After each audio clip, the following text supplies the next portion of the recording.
Hello guys, welcome to our channel. आज हम class 12th के फिजिक्स का chapter number 1 electric charge in field का एग्जांपल नंबर 1.6 करने जा रहे हैं। लेट इट द क्वेश्चन में हमें क्या बोला है।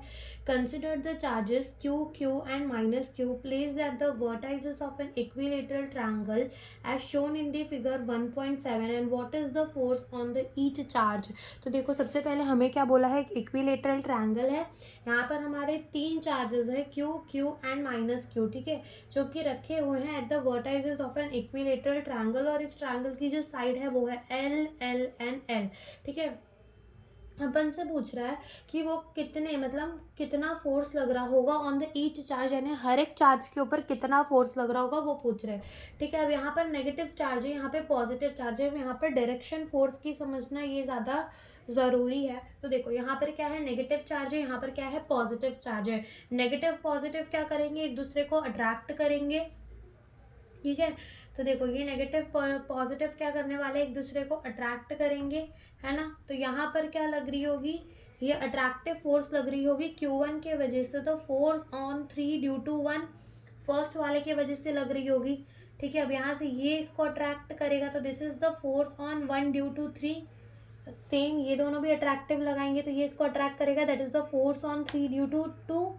एंड यहाँ पर भी अट्रैक्टिव फोर्स लग रही होगी, तो ये क्या हो जाएगा, फोर्स ऑन 2 ड्यू टू 3, ठीक है। तो ये ऐसे अट्रैक्टिव फोर्सेस लग रही होंगी। अब यहाँ पर दोनों लाइक चार्जेस है, तो ये क्या करेंगे, एक दूसरे को रेपेल करेंगे, ठीक है। तो यहाँ पर फोर्स लग रही होगी कौन सी वाली, देखो, this is the force on 2 due to 1, ठीक है। और यहाँ पर भी रिपल्सिव फोर्स लग रही होगी, that is the force on 1 due to 2, ठीक है। ये फोर्सेस जो है, ये सारी फोर्सेस यहाँ पर लग रही होंगी। अब हमसे पूछा क्या है, हमसे पूछा गया है हर एक चार्ज पर कितना फोर्स लग रहा होगा। तो देखो, ये जो फोर्स है, फोर्स ऑन 3 ड्यू टू 1 जो है हमारा, वो इक्वल है फोर्स ऑन 3 ड्यू टू 2, जो कि इक्वल है फोर्स ऑन 1 ड्यू टू 2, जो कि इक्वल है force on 1 due to 3, is equals to force on 2 due to 3 is equals to force on 2 due to 1। ये सारे का जो मैग्नीट्यूड है वो सेम होने वाला है, ठीक है। सारे फोर्सेस हैं हमारे जितने भी, उनका जो मैग्नीट्यूड है वो कैसा होने वाला है, सेम होने वाला है, जिसको हम एफ मान लेते हैं, ठीक है। ये सबका मैग्नीट्यूड अब सेम क्यों होगा, देखो फोर्स क्या होता है, के Q1 Q2 अपॉन में आर स्क्वायर, जितना वेर जो आर होता है वो डिस्टेंस होता है बिटवीन द टू चार्जेस, ठीक है। अब ये टू चार्जेस के बीच का डिस्टेंस एल, ये टू चार्जेस के बीच का डिस्टेंस एल, और ये टू चार्जेस के भी बीच का डिस्टेंस एल, ठीक है। अब के क्यू तो सेम ही होने वाला है, खाली डायरेक्शन यहाँ पर देखो, ये नेगेटिव चार्ज और ये दो है वो पॉजिटिव, वो खाली इतना बताने के लिए कि जो फोर्सेस है वो अट्रैक्टिव या फिर रिपल्सिव कैसी लग रही है वो बताने के लिए।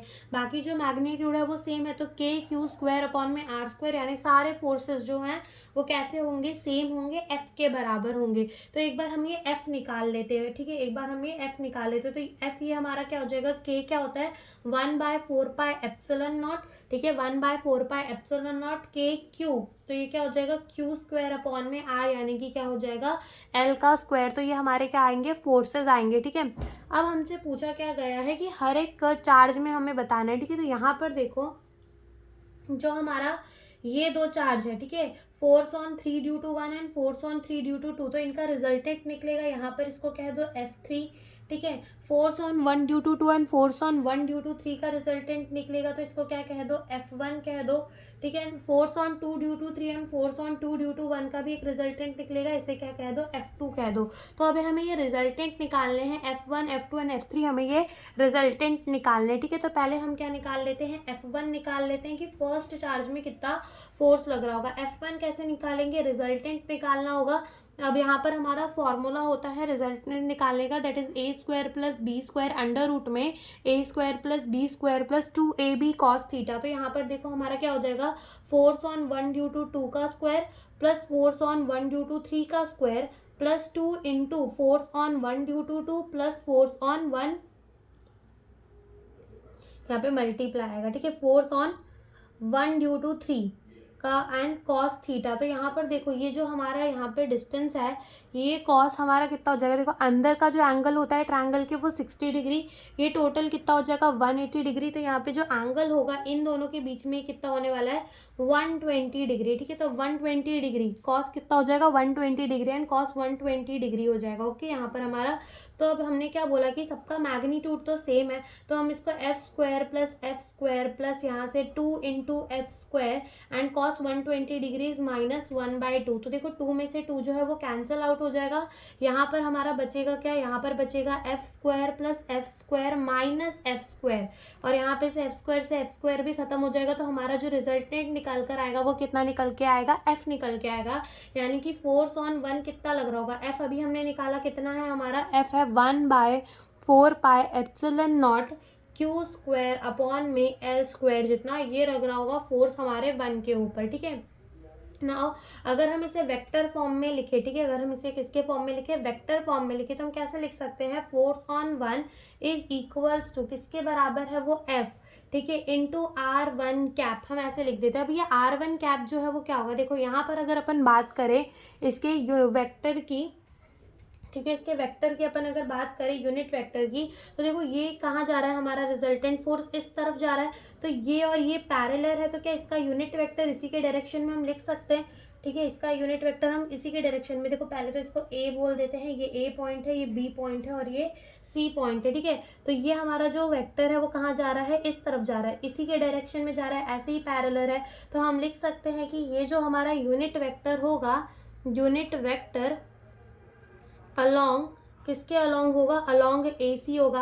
अब सेम जो हमारी फोर्स 1 में आई ना, वही हमारी सेम फोर्स किस में आने वाली है, 2 में आने वाली है, बिकॉज यहाँ पर भी हमारा एफ सब कुछ बराबर ही है, खाली फोर्स यहाँ पर जो है वो कहाँ F2 फोर्स है। ठीक है, और जो कि बराबर ही होने वाली है। ठीक है, सब कुछ यहाँ पर हमारा बराबर हो, तो यहाँ पर फोर्स क्या हो जाएगी 1/4 pi epsilon not Q upon में क्यू स्क्वायर, ठीक है, क्यू स्क्वायर अपॉन में एल स्क्वायर, जितना अगर हम इसको वेक्टर फॉर्म में लिखे तो क्या लिख दे, एफ इंटू R2 लिख दे। ठीक है, R2 का कैप लिख दे, एफ इंटू R2 का कैप लिख दे यहाँ पर।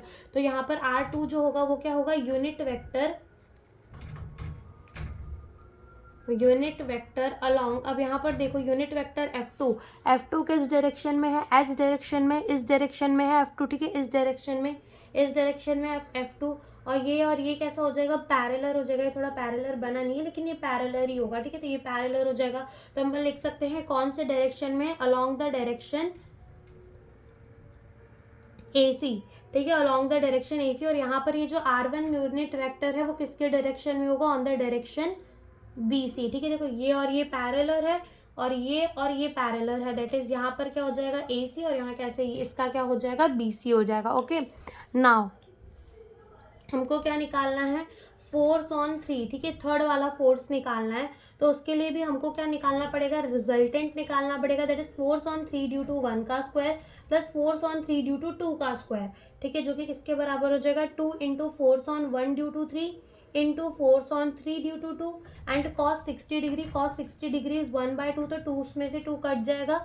यहाँ पर हमारा क्या आ जाएगा 4 एफ स्क्वायर, बिकॉज सबका मैग्नीट्यूड सेम है, और हम इसको ऐसे भी तो लिख सकते हैं अंडर रूट में 3f स्क्वायर, और बोले तो हम इसको क्या लिख सकते हैं, हम डायरेक्ट इसको लिख सकते हैं अंडर रूट में 3f के बराबर। ठीक है, f हमें पता ही कितना होता है, अंडर रूट में 3 खाली लगा देना है, तो देखो ये क्या हो जाएगा, अंडर रूट में 3 इंटू एफ कितना है 1/4 पाई एप्सिलॉन नॉट, ठीक है, क्यू स्क्वायर अपॉन में एल स्क्वायर के बराबर फोर्स आ जाएगा हमारे थर्ड चार्ज के ऊपर। ठीक है, थर्ड चार्ज के ऊपर हमारा इतना फोर्स आ जाएगा।